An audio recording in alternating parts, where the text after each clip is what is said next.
म हेर्छु। दर्शकहरू नमस्कार, एमबीसी वाचमा यहाँहरूलाई हार्दिक स्वागत छ। हामी अझै पनि बजेट बहसमा केन्द्रित भइरहेका छौँ। हिजो सरकारद्वारा जारी गरिएको बजेटप्रति जनस्तरमा मिश्रित प्रतिक्रिया देखिएको छ। कतिपयले चाहिँ बजेटप्रति सन्तुष्टि जनाएका छन् भने कतिपय बजेटलाई वितरणमुखी राजनीतिक बजेट भएको टिप्पणी गरेका छन्। आज मात्रै अर्थमन्त्रीज्यूले विशेष पत्रकार सम्मेलन मार्फत बजेटको बारेमा आएको प्रतिक्रियाहरूलाई चाहिँ उत्तर दिनु भएको छ। र पनि बजेटमा कतिपय यस्ता प्रावधानहरू छन्, बजेटमा कतिपय यस्ता विषयवस्तुहरू छन् जुन विषयवस्तुले निश्चय पनि आम रूपमा जनताको मनोकांक्षालाई प्रतिनिधित्व गराउने खालको र आम जनताको मन जित्ने खालको विषयवस्तुहरू पक्कै पनि उल्लेख भएको देखिन्छ। यद्यपि जानकारहरूले यो बजेट कार्यान्वयन हुन नसकिने तर्फ बढी चाहिँ चिन्ता व्यक्त गरेको देखिन्छ। बजेटको आकार बढ्ने बित्तिकै यसका अन्य पक्षहरूको बारेमा पनि चिन्ता व्यक्त गरेको देखिन्छ।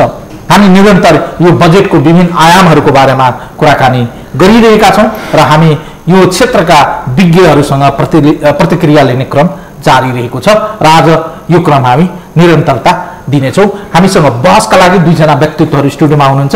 हामीसँग बहसका लागि उपस्थित हुनुहुन्छ अर्थ जगतका जानकार दिग्गज डाक्टर चन्द्रमणि अधिकारी, त्यसै गरी उद्यमी क्षेत्रबाट नेपाल चेम्बर अफ कमर्सका उपाध्यक्ष उद्यमी कमलेश कुमार अग्रवालजी। दुवैजनालाई कार्यक्रममा स्वागत गरौँ। तपाईँ दुवैजनालाई कार्यक्रममा स्वागत गर्छु। धन्यवाद। सामान्य प्रश्न छ पत्रकारहरूसँग। अब आज बजेट आइसकेको अवस्थामा खासै प्रश्नहरू चाहिँ त्यति छैन, तर आम जनतालाई बुझाउनु पर्ने आवश्यकता चाहिँ देखियो। डाक्टर साहबबाट सुरु गरेँ। डाक्टर साहब, पहिलो प्रतिक्रिया के हो? यो बजेटलाई चाहिँ तपाईँले कसरी बुझ्नु भएको छ? तपाईँको विज्ञताले यो बजेटलाई चाहिँ कसरी विश्लेषण गरेको छ? यो बजेट चाहिँ कति जनमुखी भयो, कति वितरणमुखी भयो, कति राजनीतिकरण भए, यो हो के त? अब तपाईँले पृष्ठभूमिमा धेरै कुरा भनिदिनु भएको छ। त्यस कारणले गर्दा त्यो पृष्ठभूमिको कुरालाई मैले कसरी ल्याएको छु भने, अब जस्तो वितरणमुखी भयो भनेर कतिले भने होला। एउटा प्रतिपक्षको आफ्नो धर्म स्वाभाविक ढङ्गले कमजोरीहरू देखाउनु हो र सत्ता पक्षले आफ्नो कुरा मेरो असलै ल्याएको छु भन्ने स्वाभाविक पनि हो। अब त्यो दृष्टिकोणले भन्दा हामीले चाहिँ के हो, तथ्य र यथार्थ के छ? तथ्यले के भन्छ, यथार्थ अवस्था कस्तो छ, हिजो कसरी हामीले चाहिँ त्यो बजेटहरू ल्यायौँ, कसरी कार्यान्वयन गऱ्यौँ, अहिलेको अवस्था के छ, अर्थतन्त्रको संरचनागत अवस्थामा चुनौतीहरू के छन् भनेर तथ्यको आधारमा। हुन त अब सत्ता पक्षले अलिकति प्रशंसै धेरै गरिदिएला गरेन भन्ने पनि लाग्ला, चित्त दुख्ला। प्रतिपक्षलाई के लाग्ला भन्दा यो आलोचनै गर्नुपर्ने थियो, गरेन भन्ने लाग्ला। त्यो कुरासित हामीले धेरै माने राख्दैनौँ, त्यो उहाँहरूको आफ्नो ठाउँबाट गर्ने हो। मैले चाहिँ यो बजेटलाई मिश्रित ढङ्गले लिएको छु र यो बजेट निर्माण गर्दा अर्थमन्त्रीले अथवा अर्थ मन्त्रालयले सम्बन्धित पदाधिकारीहरू हिजो पोहोरको गत सालभन्दा चाहिँ अलि सचेत, अलि सजग, अलि बजेटलाई अलि बढी यो राजनीतिक दस्तावेजको हिसाबले, आर्थिक दस्तावेजको हिसाबले, अलिकति सामाजिक दस्तावेज हिसाबले ल्याउन खोजेको। हिजो चाहिँ कतिपय कुराहरू यो घोषणापत्रमा गरेका प्रतिबद्धताहरू पुरा गर्न नसकेर आलोचित भएको विषयलाई चाहिँ नि सम्बोधन पनि गर्न खोजेको देखिन्छ। जहाँसम्म अब बजेट वितरणमुखी छ भन्ने कुरामा चाहिँ कुरामा अलिकति बजेट वितरणमुखी हुन्छ, स्वाभाविक हो। अब तपाईँले संविधानै वितरणमुखी बनाउनु भएको छ, संविधान नै विस्तारकारी बनाउनु भएको छ, कल्याणकारी राज्य व्यवस्थाको परिकल्पना गर्नु भएको छ भनेपछि राज्यको ढुकुटीमा यदि छ भने जनतालाई त दिनै पर्छ। हेर्नुहोस्, जो पछाडि परेको छ, मूल प्रवाहमा आएको छैन, अशक्त छ भने दिनै पर्छ। त्यसकारण ती मौलिक हकहरूले पनि ती कुरा खोजेका छन् र साथसाथै संविधानले के पनि खोजेका छ भने अर्थतन्त्रलाई एउटा समाजवाद उन्मुख अर्थव्यवस्थाको माध्यमबाट देशलाई समृद्धि दिने, उत्पादन बढाउने, राष्ट्रिय पुँजीको उच्चतम प्रयोग गर्ने, र विदेशी पुँजीको चाहिँ नि लाई पूरकको रूपमा प्रयोग गर्ने भन्ने छ। त्यो कुरातर्फ बजेट कति सङ्केत गर्दछ भन्ने कुरा प्रमुख पक्ष हो। अब यो दृष्टिकोणलेबाट हेर्दाखेरि बजेटका नीति भए, बजेटका प्राथमिकता भए, उद्देश्यहरू हेर्दा बजेट राम्रो देखिएको छ। कतिपय कार्यक्रमहरू यसका राम्रा पनि छन्, राम्रा छन्। र गत पहिलो प्रतिक्रियामा चाहिँ मैले एउटा चाहिँ क्रस क्वेसन गरेँ, नीति तथा कार्यक्रम जुन प्रकारले चाहिँ एकदमै चाहिँ एनर्जाइज गर्ने खालको थियो, त्यसमा त्यसको आधारमा चाहिँ आएको भन्न मिल्छ अहिले? अब यसो त्यो भन्दै थिएँ म। हेर्नु, संविधानलाई दीर्घकालीन सोचहरूले समात्नुपर्छ, दीर्घकालीन सोचहरूलाई आवधिक योजनाहरूले समात्नुपर्छ, आवधिक सोचहरूलाई नीति तथा कार्यक्रमले चाहिँ नि के अरे छिचोल्न सक्नुपर्छ र नीति तथा कार्यक्रमलाई बजेटले राम्ररी पछ्याउन सक्नुपर्छ। यसमा आरोहहरू छन्, ठ्याक्कै पछ्याएको छ भनेर भन्दिनँ। कतिपय कुराहरू नीति तथा कार्यक्रममा परेका तर यहाँ नपरेका कुराहरू पनि छन्। अब रोजगारी दिने विषयलाई नै 7 लाख जति रोजगारी दिने विषय भनिएको थियो, यसमा 5 लाखको कुराहरू उल्लेख छन्। यी अलिकति तलमाथि परेका छन्। म पहिला राम्रा पक्षको कुरा गरेर त्यसका समीक्षाको कुरा पनि गर्छु। तपाईँलाई लाग्ला यसले त राम्रै कुरा मात्रै गर्यो भन्ने लाग्यो होला। मैले के भनेको छु, मैले मिश्रित चाहिँ नि भनेको छु यो बजेटलाई। त्यस कारणले गर्दा यी राम्रा पक्षका, सकारात्मक पक्षका, अब पूर्वाधारको क्षेत्रमा आज सुरु गरिसकेका योजनाहरूलाई बजेट मैले पूर्ण रूपले बजेट राखेको छु। बजेट छुट्याइएको नै कुरा भएको छ, प्राथमिकता अनुसारको बजेट छुट्याइएको छ। अहिले चाहिँ मूल कुरा मानव संसाधनलाई, मानव विकासलाई, शिक्षा स्वास्थ्यको कुरालाई, पूर्वाधारको विषयलाई यहाँनिर बजेटले सम्बोधन गर्न खोजेको छ। त्यो दृष्टिकोणबाट बजेट नयाँ सोचहरू पनि ल्याएको छ, पुरानो कुराहरूलाई पनि सम्बोधन गर्न खोजेको छ। त्यो दृष्टिकोणले बजेट राम्रो छ। पहिलो चरणमा मैले चाहिँ यति लिएँ तपाईँ है। म यो पहिलो चरणमा यति प्रतिक्रिया लिएँ। म गएँ कमलेश कुमार अग्रवालजी, उपाध्यक्ष हुनुहुन्छ नेपाल चेम्बर अफ कमर्सका। कमलेशजी, व्यापारीहरू पनि मिश्रित प्रतिक्रिया दिनुभएको छ। व्यापारीहरूको, उद्यमीहरूको आँखाले बजेटलाई कस्तो देख्यो? हेर्नुहोस्, यो जुन हिजो संसदमा प्रस्तुत भयो 15 खर्ब 32 अरबको बजेट प्रस्तुत भयो, यसलाई विश्लेषणात्मक ढङ्गले मात्रै यसको प्रतिक्रिया दिनुपर्दछ क्या। समग्र रूपमा बजेट तपाईँले कस्तो लाग्यो भन्दाखेरि त अब सुन्दाखेरि एकदम सन्तुलित पनि देखियो, आर्थिक गतिविधि विस्तारमा केन्द्रित जस्तो लाग्यो। तपाईँको निजी क्षेत्रहरू सबै हामी त्यहाँ बसेका जति पनि सुन्यौँ, उत्साहित पनि भएका थियौँ कि। तर अब यसको विश्लेषणात्मक तरिकाले यदि यसको अध्ययन गर्दाखेरि हामी यहाँलाई के भन्छौँ भने नि, अब बजेटको एक एक बुँदाहरूमा जाउँ, मेजर हाइलाइट्समा। सबभन्दा पहिला म जान्छु, तपाईँलाई बजेटले परिकल्पना गरेको छ जीडीपी ग्रोथ 8.5%। अब यो 8.5% को जीडीपी ग्रोथ भनेको त्यतिकै आउँदैन। हेर्नुहोस् कि आज बजेटमा जति पनि आर्थिक वित्तीय सुधारका कार्यक्रमहरू आए, म भन्छु कि त्यतिले यो 8.5% जीडीपी ग्रोथ आउन सक्दैन। यसका लागि तपाईँका हामीसँग भएका धेरै जुन ऐन कानुनहरू छ, त्यसमा पनि समयअनुसार टाइमली संशोधन हुनुपर्छ, परिमार्जन गरिनुपर्दछ, लगानी मैत्री वातावरणको निर्माण गरिनुपर्दछ, जुन अहिले पनि त्यो अवस्थामा छैन। र सरकारको कार्यशैली, जुन सरकार विगतमा परम्परादेखि चलिआएको सरकारको कार्यशैली हो, त्यसमा पनि परिवर्तन हुनुपर्दछ। कार्यशैलीमा परिवर्तन भन्दाखेरि मैले भनौँ न, अब तपाईँको 408 अरबको क्यापिटल एक्सपेन्डिचरको कुरा गरिएको छ। भोलि यो 408 अरबको क्यापिटल एक्सपेन्डिचर बिगरको हिसाबले तपाईँले हेर्ने हो भने त यो पुँजीगत खर्च त 35-40% मात्रै भएको देखियो। 40% यदि पुँजीगत खर्च कम हुन्छ भने तपाईँको त्यसले त समस्त बजेटको जीडीपी ग्रोथमा नकारात्मक अभाव पैदा गर्छ। कसरी भने, अब यो पुँजीगत खर्चले जुन इन्भेस्टमेन्ट मार्केटमा आउँछ, त्यसले नै इम्प्लोयमेन्ट अपर्च्युनिटिजहरू क्रिएट हुने हो, बजारमा लगानी योग्य रकमको सृजना हुने हो। त्यही रोकियो भने त तपाईँको जीडीपी ग्रोथ 8.5% हुन सक्दैन नि त।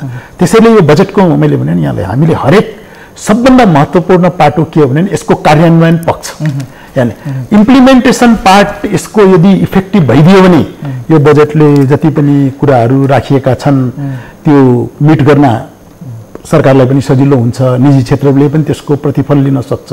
तर विगतको इतिहास पनि त हामीसँग लामो इतिहास हो। हेर्नुहोस् कि विगतको इतिहासमा त कार्यान्वयन पक्ष जहिले पनि हाम्रो अलिकति फित्लो नै म भन्छु रह्यो। बजेट आउँदाखेरि हामी सबै उत्साहित हुने, जब अर्थतन्त्रको आर्थिक वर्षको समाप्तितिर हामीले लाग्छ कि यो वर्ष पनि आर्थिक गतिविधिहरू बजेटले प्रक्षेपण गरिएको हिसाबले विस्तार हुन सकेन हेर्नुहोस्। त्यसकारण यो आगामी दिनमा यो बजेटले भनौँ न सरकार पनि प्रतिबद्ध छ, सरकार पनि प्रतिबद्ध छ। त्यो हिसाबले बजेटको कार्यान्वयन पक्षमा हाम्रा माननीय अर्थमन्त्रीज्यूले कसरी अगाडि लिएर जानुहुन्छ त्यो त अब समयले नै बताउँछ। तर यसको पछाडि अब अहिले हामी कहाँ 3-4वटा महत्त्वपूर्ण समस्याहरू छन् हेर्नुहोस्। जुन एजम्पसन्सको हिसाबले यो बजेट हिजो प्रस्तुत गरियो त्यो हिसाबले तपाईँको एकदम लगानी मैत्री वातावरणको निर्माण भएपछि त्यो यसका उपलब्धिहरू हामीले हासिल गर्ने हो। आज पनि बजारमा तरलताको अभाव छ, हाम्रो ब्याज दर मार्केटमा उच्च छ। यस्तो अवस्थामा त हाम्रो कोस्ट अफ डुइङ बिजनेस त कम हुनै सक्दैन नि त। त्यसकारण सबभन्दा पहिला सरकारले यो बजेट इम्प्लिमेन्टेसनको लागि आवश्यक लगानी मैत्री वातावरणको निर्माण गर्नु पर्यो। हेर्नुहोस् हो, यस बजेटका 2-3टा कुराहरू म यहाँ हाइलाइट गर्न चाहन्छु। जस्तो बजेटले यसपल्ट 163 अरब जति पूर्वाधार निर्माणमा व्यवस्था गरेको छ। पूर्वाधार निर्माणमा जुन यो 163 अरबको व्यवस्था गर्यो यसले लगानी मैत्री वातावरण निर्माणको लागि पूर्वाधारको निर्माण अति आवश्यक छ। क्या तपाईँको जबसम्म कनेक्टिभिटी राम्रो हुँदैन, हाम्रा उत्पादित सामानहरू एक ठाउँबाट अर्को ठाउँमा सजिलैसँग मुभ हुन सक्दैनन्, हाम्रो cost of doing, cost of transportation जबसम्म घट्न सक्दैन हामी यसमा अगाडि बढ्न सक्दैनौँ। हेर्नुहोस् है, त्यसकारण हो। किनभने यहाँले अघि एउटा कुरा पनि प्रश्न गर्दै हुनुहुन्थ्यो, नीति तथा कार्यक्रमसँग कति को रिलेटेड छ यो बजेट। म त्यसको पनि जवाब दिन्छु। नीति तथा कार्यक्रम सरकारको एउटा एक्सपेक्टेसन हो। बजेट चाहिँ रिसोर्सेस हेरेर तयार गरिएको हुन्छ। मैले फेरि तपाईँलाई यो प्रश्न गरेँ, बजेटको प्रमुख विषयवस्तु भन्ने के हो भने चाहिँ अर्थतन्त्रमुखी बजेट हुनुपर्छ। हाम्रो बजेटको एस्पेक्ट्सहरू चाहिँ त्यस्तो छ कि छैन? किनभने योभन्दा अगाडिको बजेटलाई चाहिँ हाम्रो चाहिँ समृद्धिको आधार वर्षको बजेटको रूपमा चाहिँ स्लोगन तय गरिएको थियो। अहिलेको बजेटलाई विकास वर्षको बजेटको रूपमा चाहिँ स्लोगन तय गरेको देखिन्छ। गत वर्षको वा चालु आर्थिक वर्षको चाहिँ बजेटबाट चाहिँ समृद्धिको आधार तयार भएको हो भने चाहिँ विकास बजेटको लागि चाहिँ अहिले आगामी वर्षको बजेट चाहिँ छलाङ बजेटको रूपमा आएको हो कि होइन? होइन, हेर्नुहोस्, विगत यो चालु आर्थिक वर्षमा समृद्धिका आधारका कुराहरू यहाँ भएका छन्। हेर्नुहोस्, जस्तो भनौँ न 15औं पञ्चवर्षीय योजना यो यही आगामी वर्षदेखि लागू हुँदैछ, जसको अलरेडी घोषणा गरियो। त्यसमा नेपालको जीडीपी ग्रोथ झन्डै डबल डिजिटको सम्मको प्रक्षेपण गरिएको छ। 5 वर्षमा 97 खरब लगानीको एक्सपेक्टेसन गरिएको छ त्यो 15औं पञ्चवर्षीय योजनामा, जसमध्ये 57 खरब जति त निजी क्षेत्रबाटै लगानी हुन्छ भनेर उहाँले प्रक्षेपण गर्नुभएको। अन्तर्राष्ट्रिय लगानी सम्मेलनहरू भयो यही चालु आर्थिक वर्षमा। अन्तर्राष्ट्रिय लगानी सम्मेलनमा सरकार पक्ष विपक्ष भनौँ न, विपक्षी दलहरू सम्पूर्ण निजी क्षेत्रहरू एक भएर त्यहाँ के प्रतिबद्धता व्यक्त गरे पनि नेपाल आगामी दिनमा लगानीको लागि एउटा आकर्षक गन्तव्यको रूपमा प्रमाणित भएको छ। त्यसपछि अर्को पाटो के भने 3 वर्षको जुन हामी जीडीपी ग्रोथ हेऱ्यौँ भने पनि 6.5% को हाराहारीमा लगातार उच्च आर्थिक वृद्धितर्फ हामी लम्किरहेका छौँ। यस्तो अवस्थामा यो वर्षलाई आर्थिक समृद्धिको आधार वर्षको रूपमा परिभाषित गरिएको हो। तर अब जुन हिसाबले आर्थिक समृद्धिको आधार वर्ष यसलाई परिभाषित गरियो र यहाँले अहिले प्रश्न गर्नुभयो कि छलाङ लगाउने खालको बजेट अब यो आएको हो कि होइन भन्दाखेरि म भन्छु यो छलाङ लगाउने बजेट त्यति सजिलो छैन। किनभने यसमा हामीसँग रिसोर्सेस लिमिटेड छ। हेर्नुहोस्, एउटा त रिसोर्सेसको प्रोपर युटिलाइजेसन हुनु पर्यो। जस्तो म यहाँलाई भनौँ न, तपाईँको राजस्वको लक्ष्य 981 अरब जति राखिएको त्यो भनौँ, म भन्छु त्यो राजस्वको लक्ष्य एउटा सन्तुलित लक्ष्य राखिएको हो, कुनै म महत्वाकांक्षी लक्ष्यको रूपमा लिन्न। किन सन्तुलित राखियो भने चालु आर्थिक वर्षमा सरकारले प्रक्षेपण गरेको राजस्वको लक्ष्य उठ्न सकेन। हेर्नुहोस् है, त्यसैले यसलाई परिमार्जित गरिएको। राजस्वको लक्ष्य उठेन भने त तपाईँको सबै कार्यक्रमहरू त काम लाग्नै सक्दैन। त्यसपछि तपाईँको जुन एउटा पुँजीगत खर्चको स्रोत कहाँबाट त राजस्वको स्रोत जुन लक्ष्य छ त्यसले त 957 बिलियन त चालु अपरेसनल एक्सपेन्सेसमा मात्रै यो बजेट मिट भइरहेछ।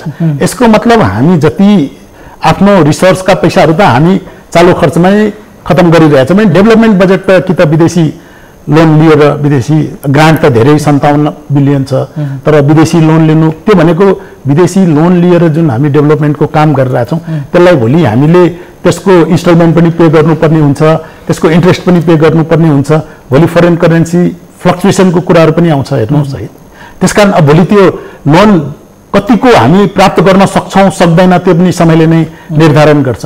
यस्तो अवस्थामा फेरि यहाँ 195 बिलियनको आन्तरिक लोन उठाउने पनि व्यवस्था गरिएको छ।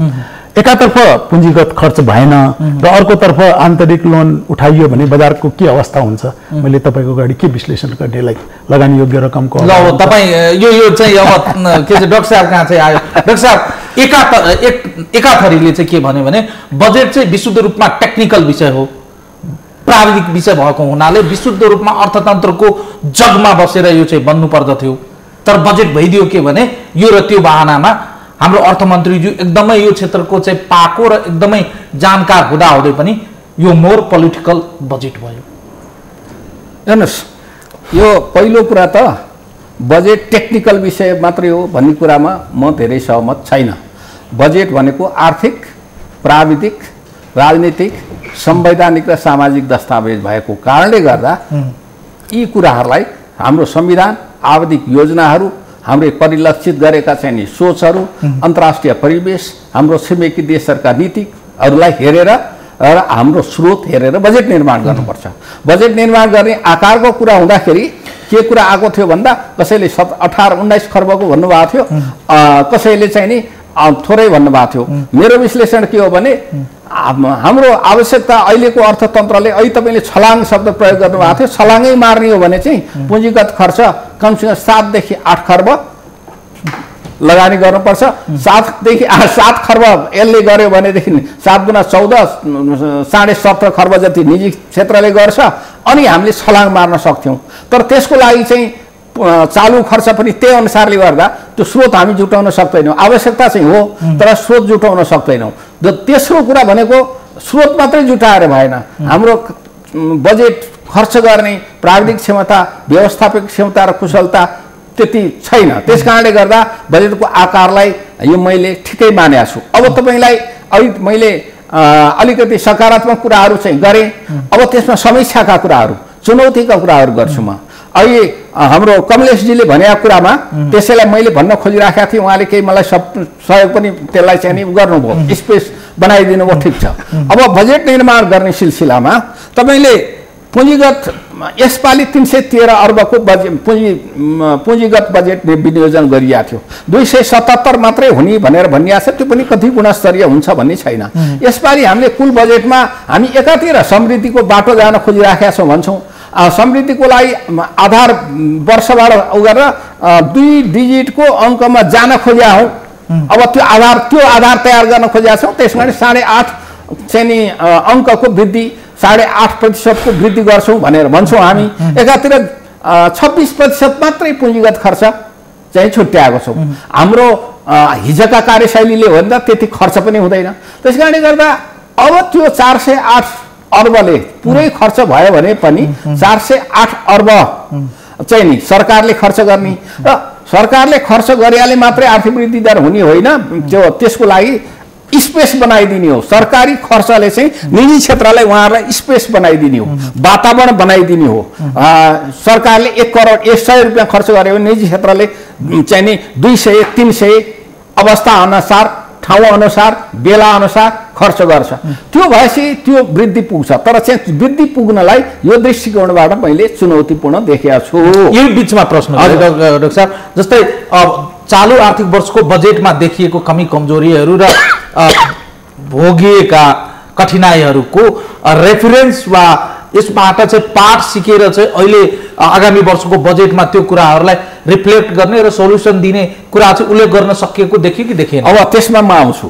त्यसकारणले दोस्रो कुरा छ, यो बजेट चाहिँ अलिकति अब परिस्थिति पनि हो, माग्या पनि हो, तर चाहिँ के भने चालु खर्चलाई मेरो विचारमा ठाउँहरू थियो अझै मिनिमाइज गर्न सकिन्थ्यो र चालु खर्चलाई मिनिमाइज गरेको भए, यद्यपि तलब वृद्धि भएको छ, सामाजिक सुरक्षामा वृद्धि भएको छ, देखाउनलाई यो कुराहरू छ, यथा वृद्धि भयो नि भन्ने। तर हामीले बजेट निर्माण गर्दा कतिपय बेलामा कर्मचारी तन्त्रले, उदाहरणको लागि म तपाईँलाई भन्छु, तेलको मूल्य 130 हुँदाखेरि, तेलको मूल्य 130 हुँदाको र तेलको मूल्य 100 मा झर्दाखेरिको चाहिँ नि बजेट कम हुनुपर्छ कि पर्दैन?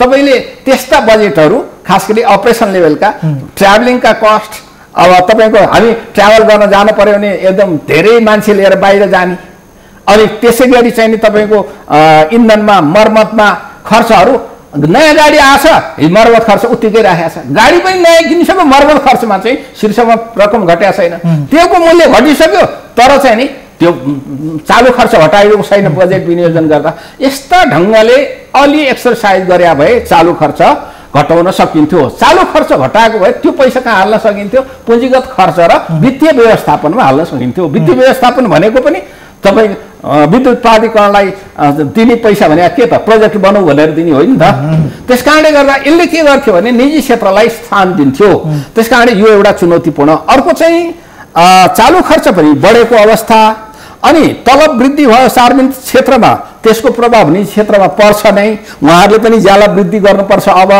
मजदुरको अनि अर्कातिर हाम्रो अर्थमन्त्रीहरूलाई सबैलाई एउटा सजिलो ठाउँ के भने पैसा पुगेन कि तेलमा पेट्रोलमा 1 रुपियाँ बढाइदिइहाल्ने 2 रुपियाँ बढाइदिइहाल्ने त्यहाँ चाहिँ नि बढाएको छ त्यसले बढाइदिनु भएको छ त्यसले गर्दा के छ भन्छ भने ढुवानीमा चाहिँ नि लागत बढ्ने हो ढुवानीमा लागत बढेपछि त स्वाभाविक ढङ्गले अर्थतन्त्रमा चाहिँ नि के अरे प्रतिस्पर्धा क्षमता लागत त बढ्छ अनि त्यसले गर्दाखेरि पनि त्यो मुद्रास्फीति पनि हामी त्यहाँ राख्न सक्छौँ कि सक्दैनौँ र हामीले चाहिँ नि अनुमान गरेको लागतभित्र भोलिका दिनमा परियोजनाहरू सम्पन्न हुन सक्छन् कि सक्दैन भन्ने चुनौती छ अर्को कुरो ऋणको कुरा उहाँले गर्नुभयो ऋणको सम्बन्धमा उहाँले गरेमा एउटा कुरामा म सहमत कहाँनिर छु भने बढी आन्तरिक ऋण उठाउने कुरा चाहिँ गर्यो आन्तरिक ऋण उठाउने कुरामा चाहिँ अलि हामी त्यसमा संवेदनशील बढी हुनैपर्छ किनभने हाम्रो अर्थतन्त्रमा त्यो चलाउने पैसा हुन्छ नि दैनिक चलाउने पैसाहरू अत्यन्त कम भएर गयो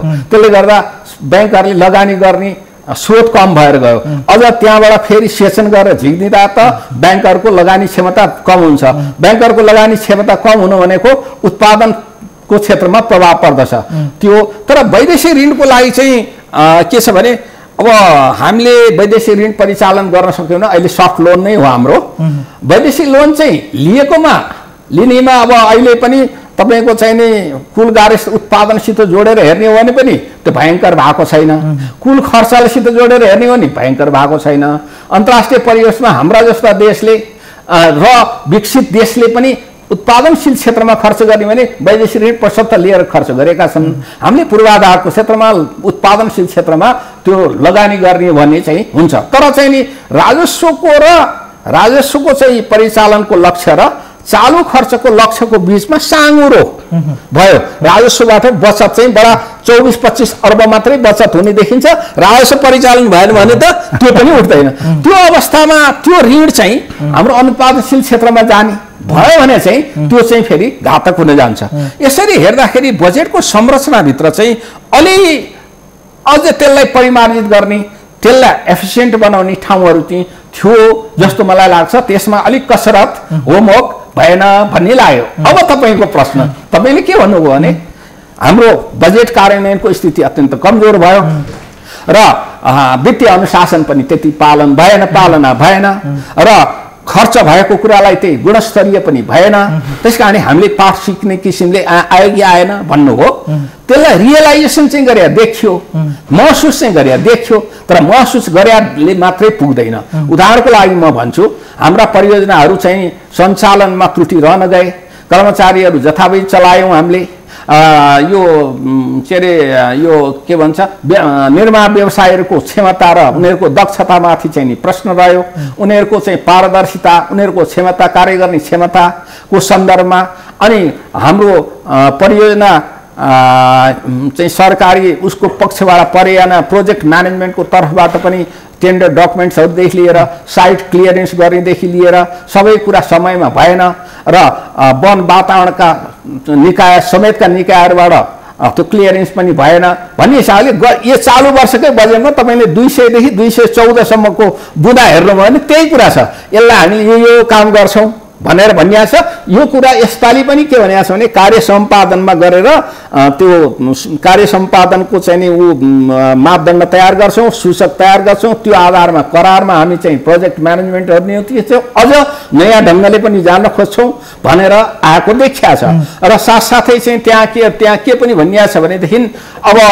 यो चाहिँ नि सरुवा पनि हामी गरिदिँदैनौँ हैन यो भनेर त्यहाँ कुराहरू राख्न चाहिँ खोजिएको छ र ठेक्का दिँदाखेरि प्याकेजमै दिन्छौँ हामी जस्तो चाहिँ नि यो तार हटाउने काम बिजुलीको पोलको काम खाने पानीको काम फरक फरक ढङ्गले गर्दा त्यो तर त्यो कुराहरू कार्यान्वयन यसपालिको भएन भने हुन्छ भन्ने आधारहरू चाहिँ यो बजेटले देखाउन सकेका छैन। यद्यपि त्यो कुराहरू कार्यक्रमभित्र पसेर आउँदाखेरि पर्यो कि परेन भन्ने कुरा चाहिँ मैले त्यो कार्यक्रम डिटेल हेर्न भ्याइसकेका छैन, किनभने बजेट वक्तव्य सुन्यो, बजेट वक्तव्यका अङ्कहरू हेरियो, त्यसकारण छैन। अर्को एउटा कुरा चाहिँ के छ भने तपाईलाई संहिताको कार्यान्वयनको सन्दर्भमा शब्दमा राम्रो बोलेको छ, तर चाहिँ अब व्यवहारिक हिसाबले त्यसका अङ्कहरू के लाउने हो भने गत साल चाहिँ 308 अर्ब रुपियाँ प्रदेशलाई र स्थानीयलाई पठाउने भनेको थियो हैन।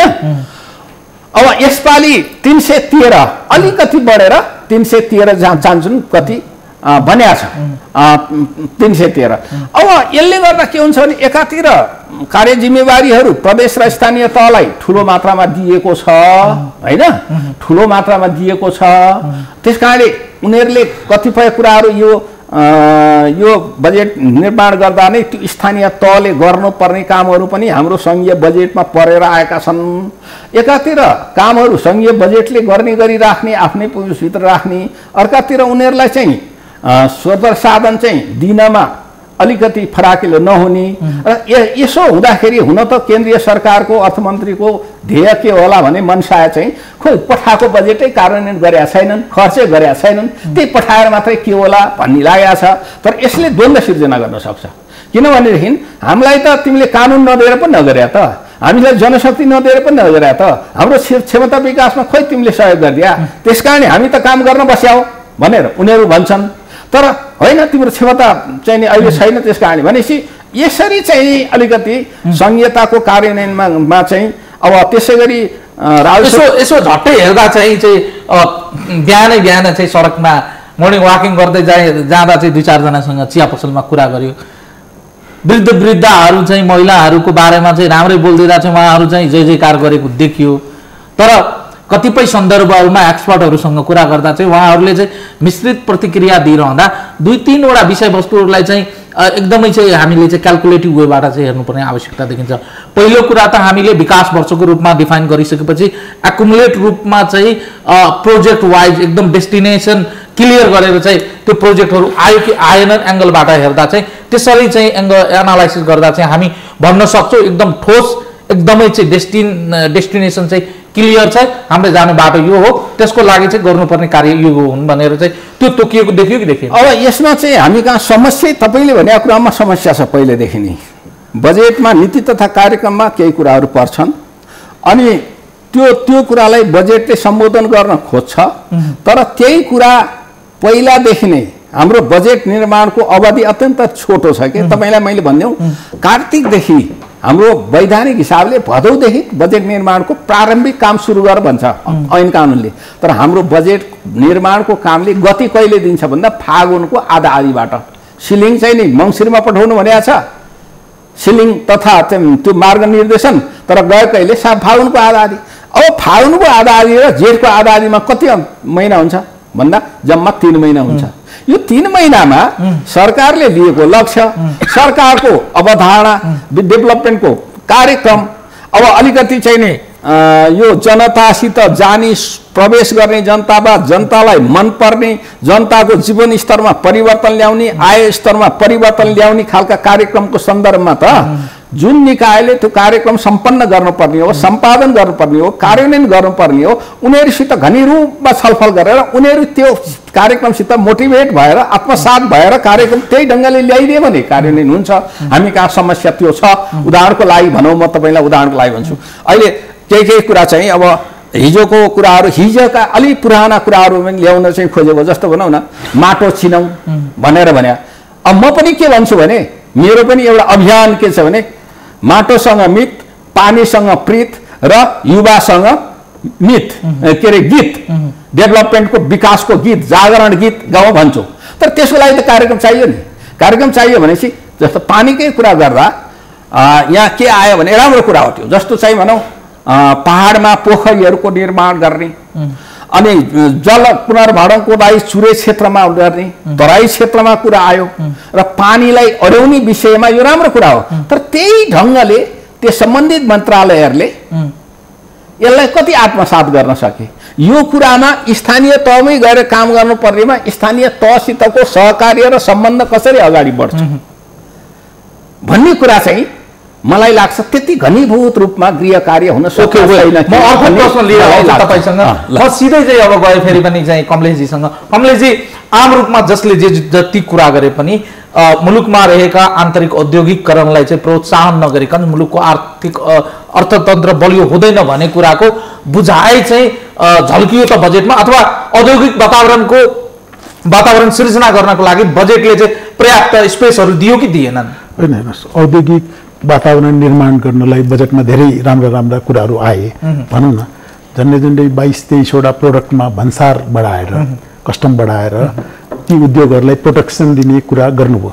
तर त्यसमा म अलिकति के विमति राख्छु भने नि, अलरेडी हामीसँग सेफगार्ड, काउन्टर भेलिङ, एन्टी डम्पिङ एक्टहरू आउने क्रममा छ, पारित पनि भइसकेको छ, अब छिटै आइहाल्छ।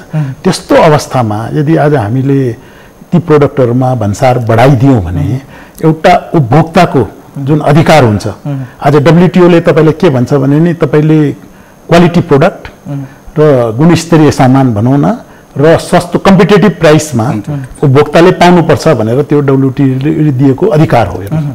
यसरी एकैचोटि त्यो 3टा ऐन कानुनहरू प्रक्रियामा रहँदै भन्सार वृद्धि भयो। यसको उद्देश्य हामीले बुझ्न सकेनौँ, किनभने ती ऐन कानुनहरूबाट यदि आयातलाई रोक्ने हो भने त्यति बेला त्यहाँ के विश्लेषण गर्नुपर्छ भने त्यो जुन आयात हामी रोक्दैछौँ या रेस्ट्रिक्सन गर्दैछौँ त्यो गुणस्तरीय सामान हाम्रा उद्योगीहरूले निर्माण गर्दैछन् र एउटा कम्पिटेटिभ प्राइसमा उनीहरू दिन सक्षम छन् भनेर, अनि मात्रै हामी त्यो एन्टी डम्पिङ, काउन्टर भेलिङ ड्युटीहरू लगाउने प्रावधान छ। तर यहाँ त भन्सार बढाइदियो भनौँ न, भन्सार पनि उच्च दरमा राखियो भनौँ न, 40%। अहिलेसम्म 30% को सिलिङ थियो, एकैचोटि तिनीहरूलाई निरुत्साहित गर्न 40% राखियो।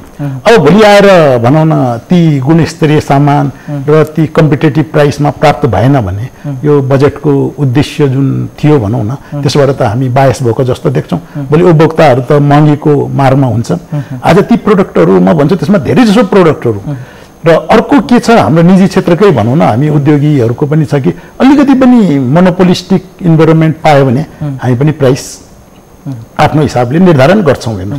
त्यसकारण मेरो सोचाइमा चाहिँ कम्पिटेटिभ माहौललाई निर्माण गर्ने कार्यमा अब इन्डस्ट्रियल प्रोटेक्सन गर्ने भए ट्रेडिङ सेक्टरलाई तपाईँले डिस्करेज गर्नुपर्छ। दुईटै सेक्टर भएन भने त्यहाँ कम्पिटेटिभ माहौल हुन गाह्रो हुन्छ भनेर म यहाँलाई भन्छु। त्यसकारण यसपल्ट जति पनि यो इन्डस्ट्रियल सेक्टरको लागि प्रोटेक्सनका कुराहरू आए त्यसमा कम्पिटेटिभ माहौल बनाउन अझै पनि म भन्छु कि त सरकारले अनुगमन गर्नु पर्यो, कि त्यो लेभलको प्राइसहरू मोनिटरिङ गर्नु पर्यो। त्यो भयो भने फेरि भोलि हस्तक्षेपमा यो ओपन मार्केट पोलिसीमा त्यो इन्डस्ट्रीमाथि त्यो इन्टरफेयर गर्ने कुरा पनि राम्रो भएन हेर्नुहोस् अघि। यो भनेको डिमान्ड र सप्लाईबाट मिट गर्नुपर्ने कुरा थियो, एउटा कुरा म यो भन्न सक्छु।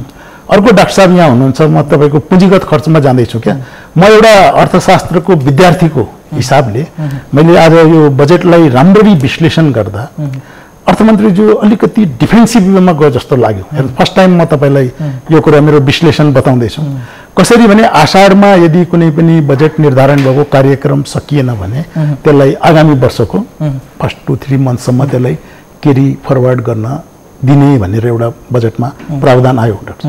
म के भन्छु भने नि त्यो अलिकति डिफेन्सिभ हो क्या। उहाँ यति कन्फिडेन्ट हुनु पर्थ्यो आफ्नो ब्युरोक्रेसीमाथि कि हामीले टाइम बाउन्ड एक्सन प्लान सहित त्यो पुँजीगत खर्च आषाढभित्रै हामीले कम्प्लिट गर्नुपर्ने। यसको पछाडि किन यो खर्च हुँदैन, यसको लागि सार्वजनिक खरिद ऐनहरूमा व्यवधान छ भने त्यो व्यवधानहरू पनि हटाउनु पर्यो। हाम्रा निर्माण व्यवसायी सङ्घहरूसँग छलफल गरेर उहाँहरूको पनि समस्या छ। के समस्या छ भने एउटा त ऐन कानुनहरूले नै उहाँलाई अति पिरोलिएको छ हेर्नुहोस्, जुन कुरा उहाँहरू बारम्बार। अर्को कुरा उहाँको पनि टाइमली पेमेन्ट नभएर पनि यो डिले भइरहेको हुन्छ क्या। त्यसकारण ग्रासरुटका समस्याहरू समाधान गरेर हामीले एउटा अफेन्सिभ वेमा यो पुँजीगत खर्च अगाडि बढाएको भए नि यो एउटा दिगो ट्रेडिसन बढ्थ्यो हेर्नुहोस् है। तेस्रो अब चौथो कुरा गरौँ, छुटहरू डेफिनेटली दिएका छन्, तर पछाडि आज हामीले त्यो आर्थिक विधेयकको विश्लेषण गर्दाखेरि धेरै कुराहरू इम्पोज पनि भएका छन्। अब जस्तो कृषि क्षेत्रमा मैले हेरेँ अघि त्यो आटा भन्नेको प्रोडक्सन त्यसमा पनि भ्याट लागेको पाइयो। ट्रान्सपोर्टेसन सेक्टरमा विगतमा मूल्य अभिवृद्धि कर थिएन, हेर्नुहोस् त्यसमा पनि तपाईँको भ्याट लागेको पाइयो। यी सब कुराहरूले अर्थतन्त्रमा त कोस्ट त बढ्ने भयो नि त। एकातर्फ हामी कम्पिटेटिभ इकोनोमीको कुरा गर्दैछौँ, किनभने जुन आर्थिक समृद्धिको हामीले यहाँ परिकल्पना गरेको छौँ त्यसको लागि प्रतिस्पर्धी वातावरण हामीले बनाउनै पर्छ। हेर्नुहोस्, र आज हामी ग्लोबल इकोनोमीमा छौँ। भारत र चीन, अब विदेशी लगानी र स्वदेशी लगानी दुवैको कुरा यहाँ छ। स्वदेशी लगानी पनि मोबिलाइजेसन हुनु पर्यो, आर्थिक गतिविधि विस्तार, विदेशी लगानी पनि त्यतिकै मोबिलाइजेसन हुनु पर्यो। हालांकि सरकारले प्रयास गरेको जुन भनौँ न नीति तथा कार्यक्रममा वन विन्डो पोलिसीको कुरा आयो, जुन जेठ 1 गतेदेखि सञ्चालनमा आइसकेको छ र अझै केही समयपछि त्यो पूर्ण रूपले हामी के भन्छौँ, स्वदेशी उद्योगहरूलाई पनि त्यो वन विन्डो सिस्टमबाट जाउँ न, किन टाइम वेस्टेज गर्ने। आज स्वदेशी लगानीलाई पनि त यसले पनि त प्रमोट गर्छ नि त, स्वदेशी लगानीलाई पनि वन विन्डो सिस्टमबाट जाउँ।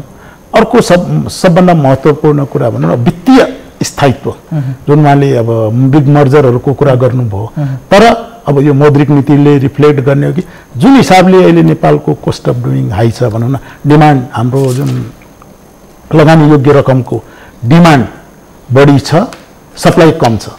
अब यो मोबिलाइजेसनलाई यदि यो वित्तीय स्थायित्व यदि मिल्न सकेन भने त त्यो भाइबिलिटी कोस्ट अफ डुइङ। अब तपाईँहरू चाहिँ आन्तरिक रूपमा व्यापार बिजनेस चाहिँ गर्नलाई चाहिँ यसरी चाहिँ एकदमै जुटिराख्दा चाहिँ खास गरिकन चाहिँ वैदेशिक लगानीलाई पनि प्रोत्साहन गर्ने खालको बजेटमा चाहिँ प्रावधानहरू, बजेटको कन्टेन्टहरूले बोल्न सक्यो कि सकेन? होइन, बजेटमा विदेशी लगानीलाई प्रोत्साहन गर्न नीति धेरै राम्रो आएको छ क्या, तर त्यो नीतिको कार्यान्वयन कसरी हुने भन्ने कुरामा मात्रै हामी अलिकति यो अन्यलमा छौँ क्या। विगतमा पनि आज तपाईँलाई म भनौँ, वन विन्डो सिस्टम 2049 सालदेखि औद्योगिक व्यवसाय ऐनमा लेखेर आइरहेको थियो कि हामी तपाईँलाई वन विन्डो सिस्टम दिन्छौँ। आज आएर 2076 सालमा वन विन्डो सिस्टम अलिकति कार्यान्वयन भइरहेको छ। त्यसकारण नीति त आउँछ, नीतिमा त त्यति अप्ठ्यारो छैन, तर त्यसको इम्प्लिमेन्टेसन पार्ट बडा महत्त्वपूर्ण छ। हेर्नुहोस्, त्यसको विश्लेषण भनेको त सर्टेन टाइम बितेपछि भन्न आज त हामी ओके। म तपाईँसँग आउँछु, जस्तै डाक्टर साहब चाहिँ सधैँ चाहिँ एउटा चाहिँ किचकिच र एउटा चाहिँ लास्ट टाइमको बजेटमा पनि यो एकदमै बहसको विषय रह्यो। कर्मचारीहरूको तलब बढेनन् भने एकदमै लडाको मच्यो, कर्मचारीहरूले चाहिँ सरकारलाई अब टेर्दैनन्, कर्मचारीहरूले सरकारलाई चाहिँ किन टेर्नु पर्यो, कर्मचारीहरूको चाहिँ एकदमै चाहिँ उठिवास भयो भनेर भनिरहँदा यसपालि त 18 देखि 20% चाहिँ स्यालेरी इन्क्रिज भयो। अब त कर्मचारीहरू चाहिँ खुसी होला नि त, अब त सरकारले भनेको कुरा त भने जस्तै गर्ला नि त। अब सरकारले अराएका काममा त नाइनास्ती गर्दैनन् होला नि त। अब त सरकारले कम पैसा दियो भनेर चाहिँ भ्रष्टाचार जन्य क्रियाकलापमा संलग्न नहोला नि त।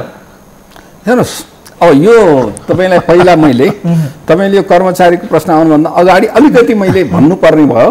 उहाँले जुन अहिले कुरा चाहिँ नि यो भन्सार वृद्धिको कुरा छ, त्यसमा म अलिकति थप्न पनि खोज्या हो, भ्यालु एड गर्न पनि खोज्या हो। वास्तवमा अहिलेको समय चाहिँ तपाईँले सबै कुरा भन्सारै करका वृद्धि गरेर नै हुने कुरा होइन। त्यहाँ दुईवटा कुरा छ, एउटा कन्ज्युमरिजम, कन्ज्युमरको राइटको कुरा पनि छ। तपाईँले सरकारले सरकारकै अर्गनाइजेसनलाई चाहिँ यतिमा किन उति किन फलान चिज किन भन्न सक्ला, तर व्यक्तिलाई त जहाँ सस्तो हुन्छ, जहाँ त्यो के अरे क्वालिटी राम्रो हुन्छ, जो सजिलो पाइन्छ, ठिक मात्रामा पाइन्छ, गुणस्तरीय पाइन्छ, एडिक्वेट पाइन्छ, त्यहाँ किन्न पाउने अधिकारबाट वञ्चित गर्न पाइँदैन। अब दोस्रो कुरा चाहिँ अब विश्वमै अहिले प्रोटेक्सनिजम, यो संरक्षणवादले अलिकति देखाएको छ। तर अरूले संरक्षणवादको कुरा गरे भन्दै मैले त्यही बाटोबाट संरक्षणवाद गर्न खोजेँ भने मेरो इकोलोजीले दिएको छैन त भन्ने कुरा ख्याल गर्नुपर्छ। मैले अहिले चाहिँ केही वस्तुमा यसो उद्योगीहरूलाई हेर्दाखेरि सम्बन्धित क्षेत्रको उद्योगीहरूलाई राम्रै पनि लाग्यो होला।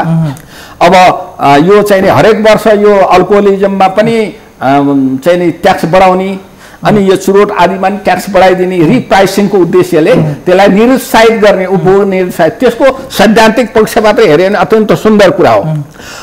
अब अनि केही उद्योग उसलाई चाहिँ हामी कहाँ आत्मनिर्भर भइसक्यो, जुत्ता चिया आदि होइन मा आत्मनिर्भर भइसकेको कारणले गर्दा भन्सार बढाइदिउँ भन्यो। अब त्यो भइसकेपछि हाम्रो उत्पादकहरूले पनि त्यही ढङ्गले कम्पिटिटिभ भएर उपभोक्तासम्म वस्तु पुर्याउन सक्नु भएन भनेदेखि दुईटै कुरामा यो संरक्षण गरेका उत्पादनहरू पनि के हुन सक्छ भने यो हाम्रो खुला बोर्डर छ, हाम्रो अनुगमनको शैली अत्यन्त कमजोर छ, हामीले चाहिँ नि बोर्डरलाई त्यसरी चाहिँ नि ऊ राख्न सक्छ, अमेरिका जस्तो छैन नि हाम्रो त। त्यस कारणले गर्दा त्यति बेला के हुन सक्छ, चोरी पैठारी हुन सक्छ। त्यसले गर्दा राजस्व पनि गुमाउँछौँ हामी। रक्सी बियरकै कुरा गऱ्यौँ भने नि, चुरोटकै कुरा भने कि त हामी टोटली नियन्त्रण गर्न सक्ने क्षमतामा छौँ त हो। त्यो खाँदाखेरि जनताले स्वास्थ्यमा परेको प्रभाव र स्वास्थ्यमा गरेको खर्च हेर्ने भने धेरै माथि जान्छ। तर त्यसलाई नियन्त्रण चाहिँ नि हामीले नियन्त्रण गर्न सकेनौँ भने चोरी पैठारीबाट आउने, यहाँ उत्पादन भएकोलाई चाहिँ असर पर्ने, अनि स्वास्थ्यमा पनि असर पर्ने, राजस्व पनि नआउने स्थिति हुनसक्छ। यो कुराको अध्ययन गरेर अनि कति राख्नु आवश्यक छ भन्ने कुराको अध्ययन अहिलेसम्म मलाई भाषा छैन जस्तो लाग्छ। कमलेश सरले भन्नु होला, उपाध्यक्षजीले है। अब दोस्रो कुरा यही चाहिँ चिया जुत्ता आदिका 15 केही आइटमहरू राखिया छ, त्यसैमा पनि भोलि चोरी पैठारी भएर आयो। हाम्रा उद्योगीहरूले बजारमा उपभोक्तासम्म त्यो पर्याप्त रूपमा पुर्याउन सक्नु भएन। होइन हामी त संरक्षणमा भइराख्यौँ भनेर कम्पिटिटिभ प्राइस बनाउनु भएन भने त्यहाँ पनि चोरी पैठारी हुन सक्छ। अब त्यस कारण यो कुराहरू बत्ती ख्याल राख्नुपर्छ। हेर्नुहोस् हाम्रो जस्तो देशले।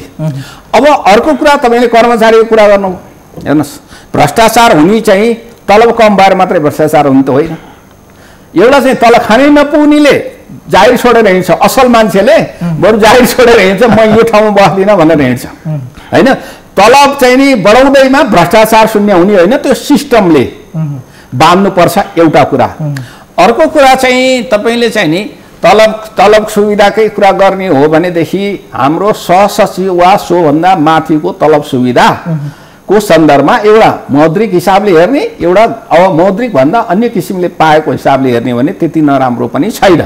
गाडी पाएको छ, मैले गाडी चल्नु पर्यो भने ड्राइभर फ्युल मर्मत सबै गर्दा मैले 40-50 हजार रुपियाँ थप तिर्नुपर्छ होइन। तर उहाँहरूलाई त सबै उपलब्ध छ भनेपछि त्यति नराम्रो होइन। यद्यपि अन्तर्राष्ट्रिय अहिलेको हाम्रो लिभिङ कस्टको हिसाबले जीवन स्तर भने परिवारको सङ्ख्या एउटा डिफाइन गरेको कुरा, सरकारले 2 वर्षमा पुनरावलोकन गर्छौँ भनेको छ, ती सबै कुराले गर्दा तलब वृद्धि गर्नु आवश्यक थियो होला। त्यसलाई हामीले चाहिँ नि कति मेरिट बेस बनायौँ, पर्फर्मेन्स बेस बनायौँ भन्ने कुरा। तपाईँले कुनै ठाउँमा कर्मचारी भएपछि त्यो सबै सुविधा पाउने चाहिँ एउटा पद्धति हुन्छ। अर्को चाहिँ मेरिट बेसको आधारमा थप र कम बढी सुविधा पाउने जबसम्म गर्नुहुन्न, उसको पर्फर्मेन्सको आधारमा यो कुरा भइरहेछ। अब तपाईँले हाम्रो अहिलेको मापन पद्धति के छ भने 5 बजे गएर 10 बजे गएर 5 बजेसम्म अफिसमा बसेपछि पाउनुपर्ने तलब भत्ता सुविधा सबै पाइयो। त्यो 10 बजेदेखि 5 बजेसम्म अफिसमा बस्दा कामै गरिदिएन। मैले त्यही कारण त्यो भन्न खोजिराखेँ, working hour, effective working hour उहाँहरूको कति हो त? कतिले त कतिपय ठाउँमा सबै होइन, केही प्रतिशत मान्छेहरू त त्यो 7 घण्टाको समयलाई राम्रो सदुपयोग गरेका मान्छे, पूर्ण उपयोग गरेर प्रभावकारी घण्टा बनाएको खाजा खाने नगएका मान्छे थोरै होलान्। तर अधिकांशको चाहिँ working hour, effective working hour 30% भन्दा छैन। भनेपछि त्यो वर्किङ आवरलाई इफेक्टिभ बनाउनलाई हामीले काम गर्छौँ कि गर्दैनौँ भनेपछि तलब वृद्धि सँगसँगै यी कुरा पनि ख्याल गऱ्यौँ र उहाँहरूको वर्किङ आवरलाई इफेक्टिभ बनाउने र थप जनशक्ति नथप्ने, यही जनशक्तिबाट अब हुने आर्थिक क्रियाकलाप र जबको चाहिँ कार्य बोझ हो त्यसलाई उनीहरूबाटै काम गराउने गऱ्यौँ भने त भोलि चाहिँ तलब भोलिका दिन योभन्दा बढी अनुपातमा पनि थप्न सकिएला। त्यस कारणले गर्दा हामीले उहाँहरूको श्रम, उहाँहरूको सिप र ज्ञान पूर्ण रूपले लिने खालको परिपाटी र प्रणाली विकास गर्नुपर्छ। त्यसको लागि के हो भने म तपाईँलाई सिम्पल भन्छु, हाम्रो मूल्याङ्कन पद्धति त्यहाँ भएका साथीभाइहरूको वृत्ति विकास नहुनु पर्छ भन्ने होइन। जुनसुकै ठाउँमा गएपछि मान्छे वृत्ति विकासको अपेक्षा राख्छ। तपाईँले एउटा परियोजनामा मान्छे गएर बसिया छ, एउटा काम जिम्मा दिएको छ, एउटा कार्यालयको एउटा काम जिम्मा दिएको छ, कामको स्तर चाहिँ कहिल्यै पनि राम्रो छैन, सर्भिस डेलिभरी राम्रो छैन, परियोजना राम्रो छैन। उहाँहरूको कार्य सम्पादन मूल्याङ्कन हेऱ्यो भने 100 नम्बर पाएको छ। उहाँहरूको चाहिँ पदोन्नति पनि भइराखेको छ, राम्रो कुरा हो उहाँहरूको व्यक्तिगत पदोन्नति। तर उहाँहरूको त्यो चाहिँ कार्य सम्पादन गर्ने उसलाई मूल्याङ्कनको विषयलाई उसको जबसित हामीले किन जोडेनौँ त? पद्धतिमै खोट भएपछि त उनीहरूलाई गाली गर्ने कुरा पनि भएन। राष्ट्रपतिबाट विभूषित भइराख्नु भएको छ, एकातिर सयौं कर्मचारी राष्ट्रपतिबाट एकदमै छोटो होइन। अब एकातर्फ अहिले सबैभन्दा चर्को विरोधको विषय चाहिँ के हो भने सांसदहरूलाई किन 6 करोड रुपियाँ दिनु पर्यो? यो सांसदहरूलाई 6 करोड रुपियाँ दिँदा बजेटको साइज पनि बढ्यो अनि यो चाहिँ वितरणमुखी पनि भयो, यो सही सदुपयोग हुँदैनन्। विगतको एक्सरसाइज पनि फेरि हामीले नदेखेका होइनन्, साँच्चीकै हो दुरुपयोग त भएकै देखिन्छ। फेरि यसलाई चाहिँ कसरी चाहिँ मोनिटरिङको पाटोलाई चाहिँ बलियो बनाउने भन्ने कुरामा बोलिएको देखिन्न। तर चालु आर्थिक वर्षभन्दा 2 करोड अझै थप गरेर अहिले 6 करोड बनाइदिएको छु। त्यसमा चाहिँ मैले पहिलेदेखि नै मेरो धारणा स्पष्ट छ र मैले आग्रह पनि मैले पटक पटक तपाईँ मिडियाहरूबाटै धेरै छापामा पनि आएको थियो मिडियामा। मैले उहाँहरूलाई के आग्रह गरेको भने उहाँहरूको चाहना के होला भने अब हामी केन्द्रीय सांसद भयौँ, अब स्थानीय तहमा पनि हुनुहुन्छ, प्रदेशमा पनि प्रदेशका प्रतिनिधिहरू हुनुहुन्छ सांसदहरू, उहाँहरूको त आफ्नो थलो भयो, हामी त केन्द्रमा भएपछि हाम्रो परियोजना नभएपछि त हामी त त्यहाँ हराउने भयौँ भन्ने चाहिँ उहाँहरूको धारणा होला, मनोविज्ञान। तर मैले उहाँहरूलाई आग्रह जहिले पनि के गरिराखेको हो भने तपाईँहरू चाहिँ नि नीति निर्माण गर्नेमा, राष्ट्र निर्माण गर्ने सोच बनाउने विषयमा, भिजन दिने विषयमा, कानुन बनाउने विषयमा, सरकारले गरेका कामको अनुगमन गर्ने र मूल्याङ्कन गरेर सरकारलाई कार्यान्वयनको सिलसिलामा ट्र्याकमा ल्याउने विषयमा आफ्नो खुबी त्यहाँनिर देखाउनुहोस्। नेपाली जनता चाहिँ बुद्धिमान छन्, विवेकी छन्, त्यसकारण तपाईँलाई चिनिराख्छन्, त्यसरी आफ्नो ख्याति बनाउनुहोस्, यतापट्टि नलाग्नुहोस्। यतापट्टि लाग्नु भनेको एउटा सैद्धान्तिक हिसाबले विधायकले परियोजना छनौट गर्नु कति उपयुक्त हुन्छ कार्यान्वयनमा जाने गरी। एक दोस्रो कुरा हामी संघीयतामा गइसकेका हुनाले जिम्मेवारी तिनै तहका सरकारले लिइसकेका हुनाले यहाँहरूले यतापट्टि नलाग्नु नै उपयुक्त हुन्छ। एकदमै सर्टमा चाहिँ यही सँगै उत्तर हजुर। जस्तै अघि नै तपाईँले बताइसक्नु भएको छ हामी संहिताको मोडलमा हाम्रो चाहिँ सङ्घीय बजेट हो, एकदमै यसमा चाहिँ दुई कन्फ्युजन कहीँ पनि छैन। सङ्घीय बजेटको संहिताको सबैभन्दा चाहिँ एकदमै चाहिँ सबैभन्दा बटम पोइन्ट भनेको चाहिँ हाम्रो स्थानीय तह हो। अब यो सबै सिलसिलेबद्ध तरिकाले हामीले हेर्ने हो भने एकदमै चाहिँ क्याटेगोरिकल्ली हेर्ने हो भने स्थानीय तहलाई बलियो बनाउने खालको बजेट देखियो त? त्यसो भए अब हेर्नुहोस् स्थानीय तहलाई अब म अहिलेको कुरालाई टुङ्ग्याइदिन्छु कि त्यस कारणले बजेटमा यसपालि बढाएर होइन कि घटाएर क्रमशः यसलाई विसर्जन गर्नु पर्थ्यो यो प्रणालीलाई। र केन्द्रीय सांसदहरूले आफ्नो सांसदको गरिमाको माध्यमबाट आफ्नो क्षमता त्यहीँ देखाउनु पर्थ्यो, अर्थमन्त्रीले आँट गर्नु पर्थ्यो, यो गरेर नराख्ने। अब पार्लियामेन्ट त सांसदहरूकै हो, भोलि बजेट पारित गर्नेमा गाह्रो होला भन्ने लाग्यो होला, राख्नुभयो होइन। यो चाहिँ हाम्रो सिद्धान्तले मैले चाहिँ यसलाई ठिक हो भनेर भन्दिनँ। अब यहाँले चाहिँ दोस्रो कुरा गर्नुभयो, अब प्रदेश र स्थानीय तहलाई बलियो बनाउने किसिमले बजेट आयो त भनेर भन्नुभयो। अब यो चाहिँ दुईटा दृष्टिकोणबाट हेर्नुपर्छ यसलाई। यसले स्थानीय तहका व्यक्ति जनप्रतिनिधिहरूले, सरकार चलाउनेहरूले, स्थानीय तह चलाउनेहरूले पनि के हेर्नु पर्यो भने हामी 2 वर्ष पुगिसक्यो, हाम्रो पर्फर्मेन्स हाम्रै कारणले गर्दा कति कम भएको छ, केन्द्रीय सरकारले र प्रदेशले दिनुपर्ने कानुन र साधन स्रोत नपुर्याएको कारणले कति कम भयो त भन्ने समीक्षा उहाँहरूले मूल्याङ्कन आत्मसमीक्षा गर्नुपर्ने बेला भएको छ। त्यसकारणले गर्दा अब सबै कुरा माथिबाट गर्दै मात्रै मैले गर्ने भन्ने चाहिँ होइन, तर बजेटले पनि अलिकति चाहिने हाम्रो केन्द्र पनि के छ भने साधन र स्रोत तल पुर्याउनेमा, अधिकार दिनेमा अझै पनि पुरानो ह्याङओभर, फ्युडल ह्याङओभर अझै बाँकी छ। त्यसकारणले बजेट विनियोजन गरेको र कतिपय कार्यक्रम वातावरणको क्षेत्रमा, खेलकुदको क्षेत्रमा, युवा परिचालनको क्षेत्रमा जुन चाहिने कार्यक्रमहरू केन्द्रबाट राखिएको छ त्यो राखेको विषय र अहिले मैले भने अनुदान राख्ने विषय छ जुन वित्तीय समानीकरण अनुदान र सशर्त अनुदान दिने विषयमा चाहिँ अझै केन्द्र फराकिलो हुन नसकेको मैले अनुभव गरेँ। र अब समपूरक अनुदान र विशेष अनुदान भनेको चाहिँ समपूरक र विशेष अनुदानमा पनि उहाँहरूले ठुलो स्रोत लान सक्नुहुन्छ। तर त्यसको लागि गत साल समपूरक अनुदानमा बजेटले 20 अर्ब रुपियाँ राखेको थियो, यसपालि घटाएर 10 अर्ब मात्रै राखिया छ। यद्यपि त्यो कुरा चाहिँ स्थानीय तहलाई समपूरक अनुदान कसरी प्राप्त गर्ने, कस्ता परियोजनामा खर्च हुन सक्छ, तपाईहरुले त्यो समपूरक अनुदान माग्ने भाँडो कसरी बनाउने, परियोजना कसरी विकास गर्ने भन्ने कुराले त्यो क्षमता विकास पनि, त्यो प्राविधिक सहयोग पनि, सहजीकरण पनि गरिदिएर त्यस विशेष अनुदानको लागि विशेष खालका कार्यक्रम र योजना र पूरक अनुदानको लागि मैले यति खर्च गर्छु र केन्द्रले यति पैसा मलाई हालिदिनुपर्छ भनेर त्यो पूर्वाधार निर्माणको सन्दर्भमा त्यो परियोजना माग गर्ने खालको क्षमता विकास गराउनेपट्टि केन्द्र पनि लाग्नुपर्छ। अब सिधै फेरि पनि कमलेजी उद्योग वाणिज्य क्षेत्रका लागि 11 अर्ब 47 करोड रुपियाँ विनियोजन गरेको छ, कति हो यो? ठिकठाक यस्तो हेर्नुहोस्, यो 11 अर्ब 47 करोडको यहाँले जुन कुरा गर्नुभयो, यो उद्योग वाणिज्य भनेको खालि इन्डस्ट्रियल र कमर्सियल सेक्टर भनेको त्यो मन्त्रालयसँग सम्बन्धित आयोजनाको लागि मात्रै हो। म त के भन्छु भने तपाईलाई जुन यो 1532 को बजेट छ, यसै अर्थतन्त्र र आर्थिक समृद्धिको लागि यो सबै त्यसैको लागि विनियोजन गरिएको।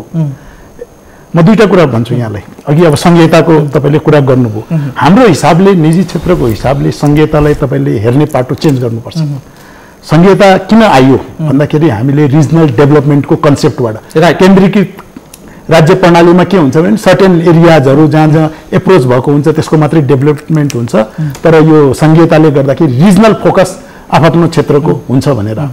नेपाल प्रचुर सम्भावना भएको राष्ट्र हो, हामी कहाँ यति नेचुरल रिसोर्सेस छ कि यसलाई सही ढङ्गले एक्सप्लोरेसन र एक्सप्लोइटेसन गर्ने हो भने डबल डिजिटको ग्रोथमा पुग्न त्यति गाह्रो छैन। तर के छ भने संहिताको अहिलेको जुन यो इनिसियल ट्रान्जिसन स्टेटमा संहितालाई तपाईले दुई रूपमा हेर्नुपर्छ।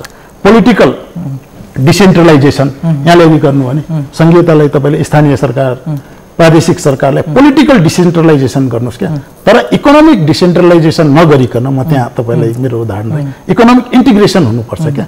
किनभने इकोनोमिक इन्टिग्रेसन नभइकन इकोनोमिक डिसेन्ट्रलाइजेसन भयो भने कोस्ट सबै आफ्नो कम्पिटेटिभ हिसाबले अगाडि बढ्नुभयो हाम्रो समग्र अर्थतन्त्रमा असर पर्दछ। किनभने एउटा त हाम्रो अर्थतन्त्रको आकार सादै सानो छ, त्यसमा पनि हरेक रिजनल बेसिसमा आफ्नो आफ्नो हिसाबले त्यसलाई यो इम्प्लिमेन्ट गर्न थाल्यो भने त्यो भोलि मेस भएर जान्छ। सर्टेन पिरियडलाई जबसम्म हाम्रो आर्थिक गतिविधिहरू जुन अघि मैले भने विस्तार हुँदैन, जब हामी एउटा आर्थिक समृद्धिको तबसम्मलाई इकोनोमिक इन्टिग्रेसन गरेर संघीय सरकारको एउटा सिंगल मेकानिजमको थ्रु, सिंगल मोडुलिटी, सिंगल पोलिसीको थ्रु हामीले हरेक स्टेटहरूमा गएर यदि रेभेन्यू कलेक्सन गरेर त्यसलाई मोबिलाइजेसन गर्यौं भने मलाई लाग्छ यो संघीयता बढी इफेक्टिभ हुन्छ भनेर एउटा कुरा थियो।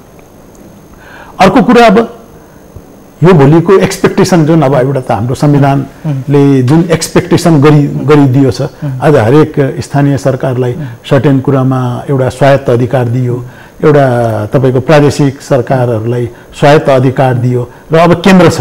अहिलेसम्म हाम्रो बीचमा यही अहिलेसम्म क्लियर फर्स्योट हुन सकेको छैन कि संघीय सरकारले के गर्ने, प्रादेशिक सरकारले के गर्ने। कति ठाउँमा त म भन्छु नि एक्सपेक्टेसनै धेरै हाई छ क्या आज हाम्रो स्थानीय सरकारहरुमा। त्यसकारण यो बीचमा जुन समन्वय हुनुपर्ने हो नि, जसको लागि बजेटमा समन्वयमा जोड दिइनेछ भन्ने कुरा चाहिँ उहाँले उल्लेख नीतिगत गर्नुभएको छ। त्यसकारण सबभन्दा पहिला यो हाम्रो संघीयतालाई अहिले जुन यहाँले प्रश्न राख्नुभयो नि, संघीयतालाई स्टेबलाइज गरौँ क्या, यसलाई स्थायित्व प्रदान गरेर मात्रै हामी डेभलपमेन्टको बाटोमा अगाडि बढ्न सक्छौँ। यही स्थायित्व भएन भने यो जहिले पनि विवादास्पद कुराहरू आइरहन्छन्, रिसोर्सेसको सही युटिलाइजेसन पनि हुँदैन। त्यसकारण यो स्थायित्व गर्न यहाँले भने जस्तै बजेटमा नीतिगत रूपमा जोड दिएको छ, तर अब यसको कार्यान्वयन पक्ष कसरी हुने भन्ने कुरा पनि एउटा महत्त्वपूर्ण कुरा हो। समग्र रूपमा हेर्नुहोस्, अब यो जुन बजेट आयो नि, यो भनेको म त भन्छु कि हाम्रा विद्वान अर्थमन्त्रीज्यूले एउटा रिसोर्सेसलाई एउटा सही ढङ्गले नै एलोकेट गरेको जस्तो मलाई लाग्छ। किनभने अघि यहाँले वितरणमुखीको पनि कुरा गर्नुभयो, किनभने हाम्रो आज वितरणमुखीको प्रश्न किन आयो? संसदबाट पारित हुनुपर्ने चिज हो नि, जनप्रतिनिधिहरूको बीचबाट तपाईले पारित गर्नुपर्ने हो कि त त्यहाँ अलरेडी सबै जनप्रतिनिधिहरू राखिदिएको भए पो उहाँले ल्याएको जस्तो बजेट पास हुन्छ। जनप्रतिनिधिहरू त्यत्रो कन्टेस्ट गरेर आएका हुन्छन्, उहाँहरूको पनि त एक्सपेक्टेसन हुन्छ नि त। र अघि हाम्रो डाक्टर साहबले भन्नु जनप्रतिनिधिहरूको रोल के त? खालि एउटा नीति निर्माणमा मात्रै जनप्रतिनिधिहरू सहभागी हुने हो या आफ्नो निर्वाचन क्षेत्रमा भोलि एक्जिक्युटिभ भएर जाने हो? जुन चाहिँ स्थानीय सरकारको कार्यक्षेत्रभित्र पर्छ भनौँ न, प्रादेशिक सरकारको कार्यक्षेत्र पर्छ।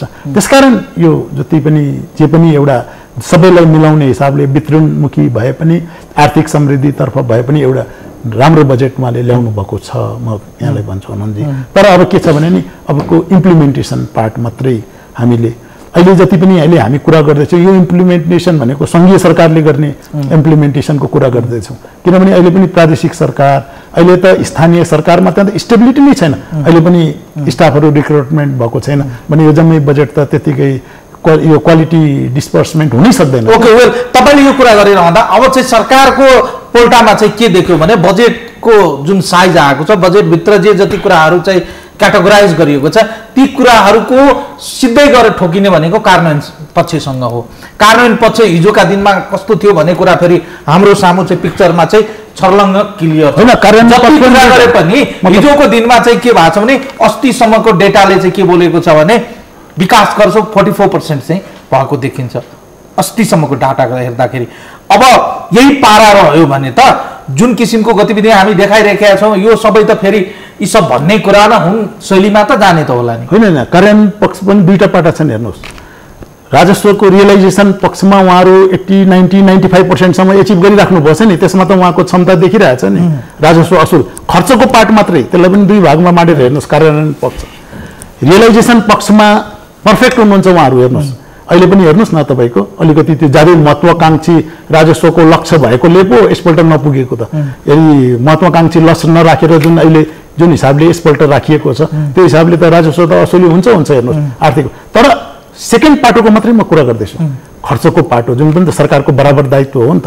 हामी नै भन्छौँ भोलि कर असुल्ने कर हामी दिन पनि तयार छौँ, तर त्यसको करको भोलि खर्चै हुँदैन भने त किन असुल्नुहुन्छ तपाईँ कर भनेर पनि त हामी भन्न सक्छौँ। एकदमै अन्त्यमा छु, एकदमै छोटो प्रतिक्रिया लिन चाहन्छु डाक्टर साहब। त्यसो भए उहाँले भने जस्तै कसरी खर्च गर्ने, पैसा भएर मात्रै हुँदैन छ। पैसा भएपछि त्यसलाई चाहिँ उचित रूपमा खर्च गर्न सक्नु पर्यो, त्यसको आउटपुट पनि देख्नु पर्यो, आउटकम पनि देख्नु पर्यो, त्यो पनि देखिँदैन। पैसा थन्काएर राखेर बढ्ने भए त हामी धनी भइसक्या हुन्थ्यौँ त। अब हेर्नुहोस्, त्यसमा खर्चको कुरा आउनुभन्दा अगाडि अलिकति उठ्या कुरो राजस्वको सन्दर्भमा उठेको र राजस्व अलिकति यसपालि उठेन भन्ने कुरा चाहिँ के हुन्छ भने यो बजेटको संरचनाभित्र तपाईँले ग्रोथलाई टार्गेट कति गर्नुभएको छ, लगानी त्यही अनुसार हुनु पर्यो, बजेट खर्च त्यही अनुसार हुनु पर्यो। अनि लगानी र बजेट खर्चले अनि तपाईँको राजस्वलाई चाहिँ नि गाइड गर्ने हो, राजस्व आउने हो। अनि बजेट खर्चले पुरा नगर्ने, अब बजेट खर्च नगरे अनि ग्रोथ भएन, ग्रोथ नभएर भने उत्पादन भएन, उत्पादन नभएपछि आय भएन, अनि अरू क्रियाकलाप पनि भएन। स्वाभाविक ग्रोथ 8% भनेको थियो, 8% ग्रोथ भएको भए राजस्व त त्यो भनेभन्दा बढी आउँथ्यो। त्यसकारण यसपालि पनि त्यो ग्रोथलाई र त्यो राजस्वलाई चाहिँ नि ग्रोथ मिट 8.5% को ग्रोथ मिट भयो भने तपाईँलाई भन्छु न, त्यो 11 टोटल त 11 चान्सुनको राजस्व छ तपाईँलाई होइन, किनभने राजस्व बाँडफाँडको पैसा यहाँ 9.57 मा आएको छैन। त्यसो हुँदाखेरि 12 खर्बको राजस्व उठ्छ यदि 8.5% को ग्रोथ हुने हो भने। त्यसकारण त्यो एक ठाउँमा मिल्नुपर्छ। त्यसकारण ग्रोथको टार्गेटै वैज्ञानिक हुनुपर्छ, भयो भने अरू कुरा मिल्छन्। एक दोस्रो कुरा बिग मर्जरको कुरा आछ, यो बडा चाहिँ नि केयरफुल हुनुपर्ने कुरा छ। हेर्नुहोस्, अब वित्तीय ब्याङ्कको वित्तीय पहुँच बनाउनलाई धेरै शाखा धेरै ब्याङ्कहरू चाहिन्छ, अलिक प्रतिस्पर्धा पनि चाहिन्छ। धेरै ब्याङ्क ल्याएर बिग बनाइदियो भने मोनोपोली हुन सक्छ है, त्यो कुरा चाहिँ ख्याल गर्नुपर्ने छ। अहिले कमर्सियल ब्याङ्कहरू नन ब्याङ्किङ इन्कममा धेरै चार्जहरू लगाएर गरिरहेका छन्। त्यो कुराको राष्ट्र ब्याङ्कले धेरै त्यो ढङ्गले मेन ढङ्गले हेर्न खोजेको छैन। त्यस कारणले मौद्रिक नीति आउँदाखेरि यो कुरा ख्याल गरेर मात्रै आउनुपर्छ भन्ने। अब तपाईँले भन्नुभयो बजेट कार्यान्वयनको पक्ष भनेको चाहिँ, बजेट कार्यान्वयनको पक्ष भनेको चाहिँ बजेट जुन ढङ्गले बनाइएको निर्माण गरिएको छ त्यसै ढङ्गको कार्यतालिका बनाएर बजेट कार्यान्वयनको प्रारम्भ कहाँबाट हुन्छ भनेपछि त परियोजनाको कार्यान्वयन प्रारम्भ कहाँ हुन्छ भन्दा परियोजनाको कार्यतालिका बनाउनु पर्यो। त्यो के कुरा कुन समयमा गर्ने, कति त्यसभित्र के एक्टिभिटी गर्ने, त्यसको लागि चाहिँ नि निर्माण व्यवसायले ठेक्का दिनुपर्ने छ भने ठेक्का सम्बन्धी चाहिँ नि डकुमेन्ट्स तयार हुनु पर्यो। त्यसको ठेक्का आह्वान हुनु पर्यो, त्यसको मूल्याङ्कन हुनु पर्यो, त्यसलाई अवार्ड हुनु पर्यो। अवार्ड भइसकेपछि त्यसलाई उसलाई सहजीकरण गर्नुपर्ने, जग्गा उपलब्ध गराइदिनु पर्ने छ कि चाहिँ नि वन वातावरणबाट चाहिँ काम गराइदिनु पर्ने छ कि स्थानीय तहबाट सहजीकरण गरिदिनु पर्ने छ कि त्यो काम उसले समयमा सुरु गर्न त्यो गरेन, चाहिँ नि उसले चाहिँ नि काम अब मोबिलाइजेसन रकम लगाएपछि त्यो मोबिलाइजेसन रकम अनुसारको चाहिँ प्रोक्युरमेन्ट सुरु गर्यो कि गरेन भनेर त्यो कुराको चाहिँ हामीले हरेक ढङ्गले हप्ताको कुराहरू हेर्दै गयौँ भने चाहिँ बजेट कार्यान्वयन हुन्छ। त्यो कुरामा कर्मचारी तन्त्र पनि त्यत्तिकै सजग हुनु पर्यो। पोलिटिकल ब्युरोक्राट्स भनेको मन्त्रीहरू चाहिँ लिडरसिप पनि त्यत्तिकै क्रियाशील हुनु पर्यो। निर्माण व्यवसायीहरू पनि अब हिजोको चाहिँ नि अवस्थाबाट भएन है, हामी पनि जिम्मेवार हुनु पर्यो भनेर कोही निर्माण व्यवसायीले त समयमा काम पनि सम्पन्न गरेका छन् नि, केही थोरैले त्यो कुराबाट सिक्नु पनि पर्यो निर्माण व्यवसायीले। र समयमा ठिक गुणस्तरमा सम्पन्न भएका थोरै परियोजना भए पनि त्यो किन के कारणले, नीति राम्रो भएर भयो कि लिडरसिप राम्रो भएर भयो कि म्यानेजमेन्ट राम्रो भएर भयो कि के कारणले भयो, त्यो कुराहरू अन्य ठाउँमा पनि रेप्लिकेसन गराउने, त्यसको प्रयोग गराउने किसिमले काम गर्न सक्यो भने बजेट कार्यान्वयन हुन्छ। अन्यथा चाहिँ पुरानै कुरा हाम्रो चाहिँ शासकीय प्रणाली चाहिँ बदल्यौँ र राजनीतिक प्रणाली बिग्रियौँ, कार्यशैली चाहिँ पुरानै छ, अहिलेसम्म हाम्रो कार्य व्यवहार चाहिँ पुरानै छ। त्यसकारण शासकीय प्रणाली अनुसार चाहिँ व्यवहारमा पनि परिवर्तन हुनु पर्थ्यो। त्यो कार्य पद्धति र व्यवहारमा परिवर्तन नभएको कारणले हुनाले हो। त्यसकारणले शासकीय प्रणाली अनुरूपको अब कार्य व्यवहार र कार्य पद्धतिको आवश्यकता छ। ओके, अन्तिममा सोधे जस्तै कमलेशजी खास गरी कच्चा पदार्थको पैठारीमा कम्तीमा तपाईहरूको अपेक्षा चाहिँ 15% फरक हुनु तपाईहरूको माग थियो, तर बजेटले 5% चाहिँ डिफाइन गरेको देखिन्छ। यसपछि तपाईहरूको असन्तुष्टि हो? होइन, बजेटमा के गर्यो भने एक तह मुनि राखियो, एक तह मुनि गरिएको छ र त्यो एक तह मुनि गर्नलाई तपाईको तयारी पदार्थको भन्सारमा परिवर्तन नगरेर कच्चा पदार्थको भन्सार दर घटाइएको छ क्या। यसकारण कच्चा पदार्थको आज एउटा न्यून भन्सार दर कायम गरिएको छ, त्यो एउटा सकारात्मक पक्ष हो। हेर्नुहोस्, यसले औद्योगिक प्रवर्धनको दिशामा यसले राम्रो काम गर्नेछ। एउटा सेक्टरको बारेमा यहाँले कुरा गर्नु भएन जसलाई बजेटले एकदम राम्रो बिजनेस सेक्टरलाई एड्रेस गरेको छ, त्यो सेयर मार्केट हो। सेयर मार्केट लामो समयदेखि हाम्रो सेयर मार्केट विवादास्पद रूपमा सरकारी नीति राम्रो भएन भनिएको थियो, तर अर्थमन्त्रीज्यूले भनौँ न जुन एउटा विवादास्पद थियो 7.5% को क्यापिटल गेनलाई 5%मा ल्याउनु भएको छ। हेर्नुहोस्, एकदम स्ट्रेट फरवर्ड। अर्को कुरा गैर आवासीय नेपाली एनआरएनहरूको लगानी पनि सेयर मार्केटमा त्यसको दायरा पनि फराकिलो काट्दिनु भयो। त्यो सेक्टर आज यो बजेट आएपछि अत्यन्त हर्षित पनि छ। हेर्नुहोस्, र सबै एकदम उत्साहपूर्वक र आशावादी पनि ती सेयर मार्केटका लगानीकर्ताहरू भइरहेका छन्। यो एकदम सकारात्मक पक्ष पनि हो। किनभने मैले यसलाई किन एम्फेसाइज गरेको भने कुनै पनि कन्ट्रीको स्टक मार्केट भनेको एउटा प्राइमरी इन्डिकेटर हो क्या। जस्तो तपाईँको विदेशी लगानी उनीहरूले हेर्ने नै हाम्रो ब्लू चिप्स कम्पनीहरूको प्राइस, हाम्रो सेयर इन्डेक्स के छ। त्यसकारण यसले पनि एउटा आर्थिक गतिविधि विस्तारमा महत्त्वपूर्ण भूमिका निर्वाह गर्दछ। ओके, समष्टिगत रूपमा मैले कन्क्लुजन के निकालेँ भने सबै पक्षलाई समेट्दै जाँदा बजेटको अलिकति आकार पनि बढ्यो। सबैलाई खुसी पार्न खोज्दा कतिपय कुराहरू चाहिँ अलिकति च्यालेन्जिङ र महत्त्वाकांक्षी पनि भयो। यद्यपि सरकारले लिएको लक्ष्यमा चाहिँ तपाईँ हामी सबैको सहकार्य बिना चाहिँ यो बजेटले लिएको लक्ष्य खास गरिकन चाहिँ जुन 8.5 को जुन चाहिँ ठुलो लक्ष्य लिएको छ त्यो मिट गर्नको लागि अन्ततगतता डिपेन्ड गर्छ कार्यान्वयन पक्ष कति बलियो हुन्छ। आशा गरौँ सरकारको चालु आर्थिक वर्षको चाहिँ यो गतिविधिबाट बजेटको अहिलेसम्मको दुरावस्थाबाट चाहिँ पाठ सिकेको हुनुपर्दछ। सम्भवतः अर्थमन्त्रीजीलाई चाहिँ हेक्का नभएको त हामीले यो विश्वासै गर्न सक्दैनौँ, किनभने उहाँ चाहिँ यही क्षेत्रको हुनुहुन्छ।